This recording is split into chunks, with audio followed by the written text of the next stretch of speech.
सुबह का धुंधलका अभी छंटा नहीं था। जंगल की नम मिट्टी पर ओस की बूंदें ठहरी हुई थीं। पेड़ों के बीच से सूरज की पहली किरण आई और उसके साथ एक आवाज गूंजी, तीर की, जो हवा को चीरता हुआ एक पेड़ के तने में जा धंसा। वहां कोई गुरुकुल नहीं था, कोई शिष्यों की पंक्ति नहीं थी, कोई गुरु की वाणी नहीं गूंज रही थी। बस एक अकेला लड़का था जिसके हाथों में धनुष था और आंखों में एक सपना। उसका नाम एकलव्य था। निषाद राज हिरण्यधनु का पुत्र, एक वनवासी कबीले का राजकुमार। उसकी दुनिया जंगलों से घिरी थी, नदियों के किनारे बसी थी, पर उसका मन उन सीमाओं से बहुत आगे देखता था। बचपन से ही उसने सुना था आचार्य द्रोण का नाम, वो गुरु जिनकी शिक्षा से साधारण शिष्य भी असाधारण योद्धा बन जाते थे। हस्तिनापुर के राजकुमार, कुरुवंश के पांडव और कौरव सब उन्हीं के गुरुकुल में धनुर्विद्या सीख रहे थे। एकलव्य के हृदय में एक ही इच्छा थी कि वो भी उसी गुरु के चरणों में बैठकर सीखे, कि उसे भी वो विद्या मिले जो श्रेष्ठ क्षत्रियों को दी जा रही थी।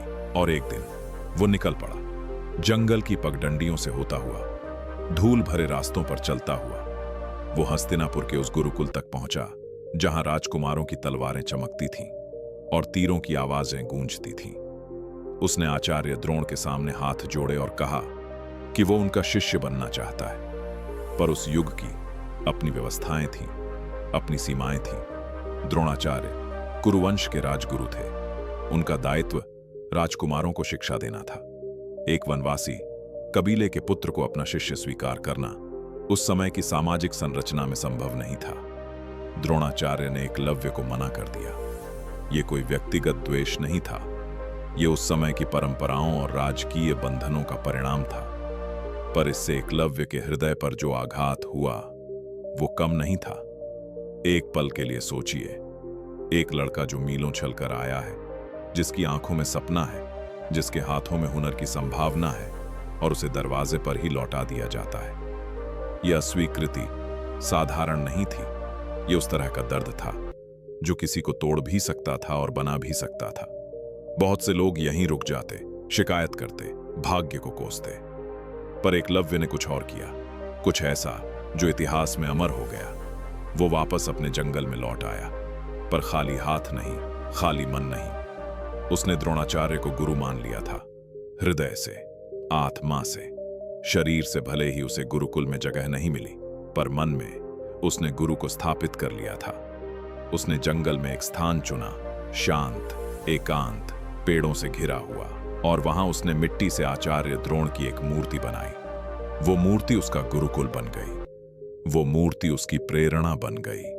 हर सुबह, हर शाम वो उस मूर्ति के सामने प्रणाम करता और फिर अभ्यास में डूब जाता।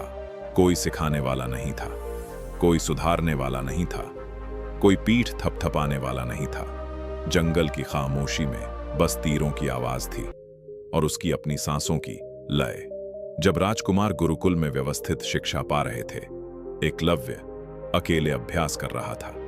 जब अर्जुन द्रोणाचार्य के प्रिय शिष्य के रूप में निखर रहे थे, एकलव्य बिना किसी मार्गदर्शन के अपनी कला को तराश रहा था। दिन बीते, महीने बीते, वर्ष बीते, उसके हाथों में छाले पड़े और गल गए। उंगलियों की त्वचा कठोर हो गई। पर हर बार जब तीर लक्ष्य से चूकता, वो रुकता नहीं था। फिर से कमान उठाता, फिर से प्रत्यंचा खींचता, फिर से तीर छोड़ता। धीरे धीरे उसकी साधना ने फल देना शुरू किया। उसके तीर वहां जाने लगे जहां उसकी दृष्टि जाती थी। आवाज सुनकर लक्ष्य भेदना, चलती हुई वस्तुओं को तीरों से रोकना, अंधेरे में निशाना साधना, ये सब उसने स्वयं सीखा। प्रकृति को देखकर सीखा, असफलताओं से सीखा। और फिर वो दिन आया जो सब कुछ बदल गया। एक बार पांडव और कौरव राजकुमार अपने गुरु द्रोणाचार्य के साथ उसी वन क्षेत्र में आए। उनके साथ एक कुत्ता भी था। वो कुत्ता भटकते हुए एकलव्य के अभ्यास स्थल तक पहुंच गया और भौंकने लगा। एकलव्य ने बिना कुत्ते को कोई हानि पहुंचाए अपने तीरों से उसका मुंह भर दिया, इतनी सटीकता से, इतनी कुशलता से कि कुत्ते को कोई चोट नहीं आई। पर वो भौंक नहीं पा रहा था। जब वो कुत्ता राजकुमारों के पास लौटा तो सब चकित रह गए। स्वयं अर्जुन भी हैरान थे। इस स्तर की बाण विद्या उन्होंने कहीं नहीं देखी थी। द्रोणाचार्य ने अर्जुन से वचन दिया था कि वो उन्हें संसार का सर्वश्रेष्ठ धनुर्धर बनाएंगे, और अब यहां कोई था जो शायद अर्जुन से भी आगे निकल चुका था। सब उस तीरंदाज की खोज में निकले, और जब वो एकलव्य के पास पहुंचे तो उन्होंने देखा एक साधारण वनवासी युवक, मिट्टी से सनी देह, साधारण वस्त्र और सामने एक मिट्टी की मूर्ति द्रोणाचार्य की। द्रोणाचार्य ने पूछा कि उसका गुरु कौन है। एकलव्य ने हाथ जोड़कर पूर्ण श्रद्धा से कहा कि वो उन्हीं को अपना गुरु मानता है। उसने बताया कि उनकी मूर्ति के सामने अभ्यास करके उसने ये विद्या अर्जित की है। ये सुनकर द्रोणाचार्य के सामने एक जटिल स्थिति उत्पन्न हुई। एक ओर एकलव्य की असाधारण प्रतिभा और समर्पण था, दूसरी ओर अर्जुन से किया हुआ वचन और राजकीय दायित्व। द्रोणाचार्य एक गुरु थे, एक मनुष्य थे, और उस युग की व्यवस्था से बंधे थे। उनके मन में क्या चला ये पूरी तरह कोई नहीं जान सकता, पर उन्होंने एकलव्य से गुरु दक्षिणा मांगी। एकलव्य प्रसन्न हो गया। गुरु दक्षिणा मांगने का अर्थ था कि गुरु ने उसे शिष्य स्वीकार किया। उसने कहा कि वो कुछ भी देने को तैयार है, और तब द्रोणाचार्य ने उसके दाहिने हाथ का अंगूठा मांग लिया। एक क्षण के लिए सब कुछ ठहर गया होगा। जंगल की हवा रुक गई होगी, पक्षियों का कलरव शांत हो गया होगा। वो अंगूठा जिसके बिना धनुष पर बाण चढ़ाना लगभग असंभव था, वो अंगूठा जो उसकी वर्षों की साधना का आधार था, जो उसकी पहचान था, उसकी शक्ति था। इस मांग का अर्थ एकलव्य समझता था। वो जानता था कि अंगूठा देने के बाद वो फिर कभी वैसी तीरंदाजी नहीं कर पाएगा जैसी उसने सीखी थी। पर एकलव्य ने बिना एक क्षण की देरी किए, बिना किसी शिकायत के, बिना कोई प्रश्न उठाए अपना अंगूठा काटकर गुरु के चरणों में रख दिया। ये अंधी आज्ञाकारिता नहीं थी, ये एक गहरा, जटिल और कठिन निर्णय था। उस युग में गुरु का स्थान सर्वोपरि था। गुरु दक्षिणा केवल एक प्रथा नहीं, एक पवित्र कर्तव्य थी। एकलव्य ने अपनी विद्या के स्रोत का सम्मान किया, भले ही उस स्रोत ने उसे कभी प्रत्यक्ष शिक्षा नहीं दी थी। उसने अपने मूल्यों को अपनी कला से ऊपर रखा। उसने ये दिखाया कि सच्ची महानता केवल हुनर में नहीं, चरित्र में होती है। उसके हाथ से अंगूठा गया, पर उसकी गरिमा अक्षुण्ण रही। उसकी कहानी अमर हो गई, किसी विजय के कारण नहीं, बल्कि उस त्याग के कारण जो सबसे कठिन था। और यहीं एकलव्य की कहानी इतिहास के पन्नों में विराम लेती है, पर उसका सार कभी रुकता नहीं। वो आज भी उतना ही प्रासंगिक है जितना हजारों वर्ष पहले था। आज के समय में भी अस्वीकृतियां मिलती हैं। कोई कॉलेज में दाखिला नहीं देता, कोई नौकरी में मौका नहीं देता, कोई कहता है कि तुम इस काबिल नहीं हो। दरवाजे बंद होते हैं, और उस बंद दरवाजे के सामने खड़े होकर हम तय करते हैं कि हमें क्या बनना है, शिकायतकर्ता या साधक। एकलव्य ने दिखाया कि अस्वीकृति अंत नहीं है, वो शुरुआत हो सकती है, बशर्ते आप अपने भीतर के गुरुकुल को खोज लें। आज इंटरनेट है, किताबें हैं, अनगिनत संसाधन हैं जो एकलव्य के पास नहीं थे।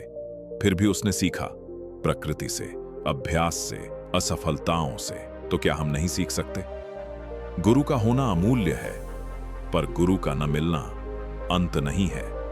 सीखने की जिद अगर भीतर से आए तो रास्ते बन जाते हैं। एकलव्य ने यह भी सिखाया कि अनुशासन पहचान से बड़ा है।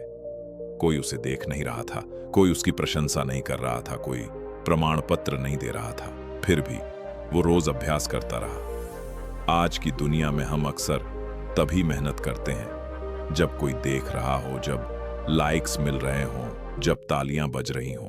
पर असली अनुशासन वो है जो अंधेरे में होता है, जब कोई गवाह नहीं होता, जब सिर्फ आप और आपका लक्ष्य होता है। और सबसे गहरी बात, जिंदगी ने एकलव्य से वो छीन लिया जो उसे सबसे प्रिय था। उसका अंगूठा, उसकी कला, उसकी वर्षों की तपस्या का प्रतिफल। पर जिंदगी उसका संकल्प नहीं छीन पाई, उसका आत्मसम्मान नहीं छीन पाई, उसकी कहानी नहीं छीन पाई। हम सबके जीवन में ऐसे क्षण आते हैं जब कुछ छिन जाता है, कोई रिश्ता, कोई अवसर, कोई सपना। पर जो भीतर है, वो दृढ़ता, वो चरित्र, वो अपने मूल्यों पर टिके रहने की शक्ति, वो कोई नहीं छीन सकता। एकलव्य ने अपना अंगूठा खोया, पर इतिहास में उसका नाम अर्जुन से पहले याद किया जाता है जब बात समर्पण, साधना और आत्मबल की आती है। तो अगर आज आप कहीं खड़े हैं जहां दरवाजा बंद है, जहां कोई आपको मौका नहीं दे रहा, जहां आप अकेले हैं अपनी मेहनत में, तो एकलव्य को याद कीजिए।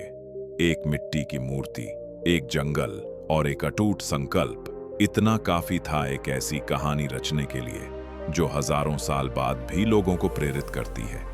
आपके पास इससे कहीं ज्यादा है, बस जरूरत है कि आप भीतर देखें, अपना गुरुकुल स्वयं बनाएं और चलते रहें, चुपचाप, लगातार, बिना किसी को दिखाए। क्योंकि असली महानता शोर में नहीं, मौन साधना में पनपती है।